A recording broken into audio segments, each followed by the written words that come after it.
In those days, Israel had no king. The people lived by memory and instinct, guided by faith when it served them and forgetting God when fear arose.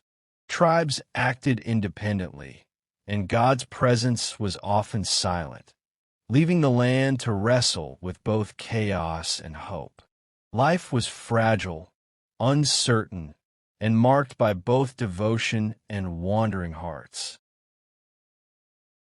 East of the Jordan lay Gilead, rugged hills, and windswept plains. Survival was hard. The people were shaped by hardship and strength. Among them, a boy would be born, Jephthah, whose life would carry both courage and tragedy. The land demanded resilience, and only those forged by challenge could endure its trials. Jephthah's mother was a woman scorned, and his birth marked him with rejection in the eyes of society. Though capable and intelligent, his brothers despised him. Their contempt shaped his childhood, reminding him daily that he did not belong, that he was an outsider in his own home. When Jephthah came of age, his brothers drove him away. He lost inheritance, home, and the comfort of family. With nothing but his own strength, he left Gilead, stepping into exile and uncertainty. The land that gave him life rejected him, forcing him to discover his own path.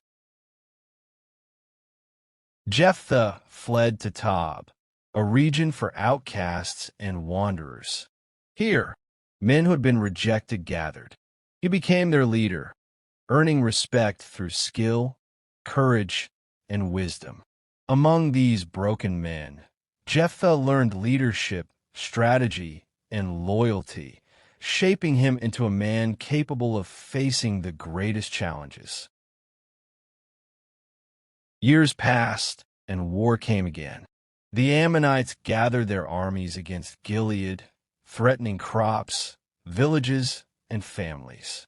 Fear spread, and the elders realized their need for a leader. They remembered the man they had cast aside. The elders of Gilead traveled to Tob to plead with Jephthah. They humbly asked him to return and lead them in battle. He reminded them of their rejection and cruelty, but desperation overruled pride. They swore that if he delivered them, he would be their head and leader. Before battle, Jephthah sent messengers to the king of Ammon, recounting Israel's history and claiming that the land belonged to God's people, not by theft but by divine provision. Yet the king refused all words of reason.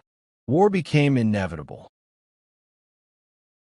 Standing at the threshold of battle, Jephthah made a vow to God. If victory came, whatever came out of his house to meet him would be offered to the Lord. It was a vow born of desperation and fear, spoken without foresight, binding his own family to a tragic cost. No warning came. No angel appeared. Only silence. And yet the Spirit of the Lord came upon Jephthah, leading him into battle. Faith and fear intertwined. The war that followed would cement both his triumph and his tragedy. Waar erupted, steel clashed, blood soaked the hills, and yet Israel prevailed. The Ammonites were defeated, and the people of Gilead rejoiced. Victory swept across the land, but its celebration would soon turn to sorrow. Jephthah returned home, triumphant, only to find his daughter at the door. She danced with joy, unaware of the vow that would now claim her life. In that moment, joy turned to horror, and victory was overshadowed by a father's despair. Jephthah tore his garments in anguish. His only child, the last thread of his lineage, was now the cost of his vow.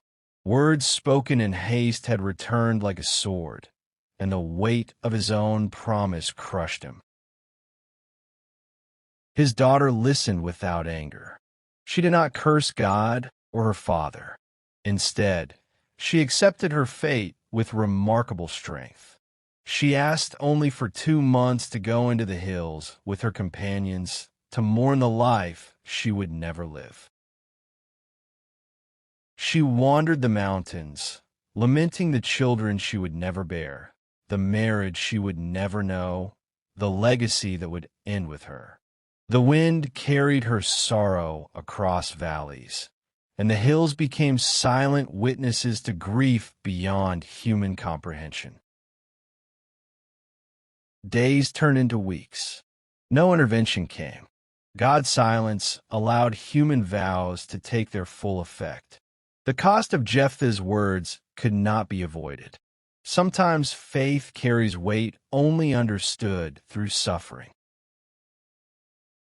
After 2 months, Jephthah's daughter returned.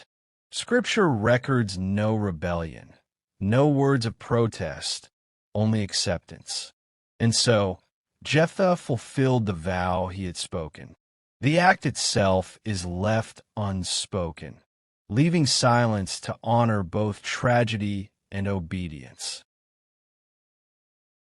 Israel did not forget her. Each year, daughters of Israel went out for 4 days to remember Jephthah's daughter. Her story became a ritual of memory, not heroism, a testament to sacrifice and the cost of careless promises. Jephthah judged Israel for 6 years. He led and ruled, yet his triumph was always shadowed by loss. His leadership could not erase the echo of his vow. Power did not redeem regret, and the lessons of his life were carved in sorrow rather than victory. Jephthah's daughter speaks only once in Scripture, yet her story resonates through history. She reminds us that faith without wisdom can bring tragedy, that obedience can come at unbearable cost, and that sometimes the most faithful are not leaders, but those who bear the consequences of others' mistakes. Her story is unfinished, uncomfortable, and unforgettable. It lingers in memory as a warning and a lesson in devotion, courage, and the weight of human vows. Her name is never spoken, yet her sacrifice is remembered. In a time of vows and war, she bore the cost of faith. If this story moved you, remember her. Like, share, subscribe for more lesser-known stories of the Bible. Thank you for watching.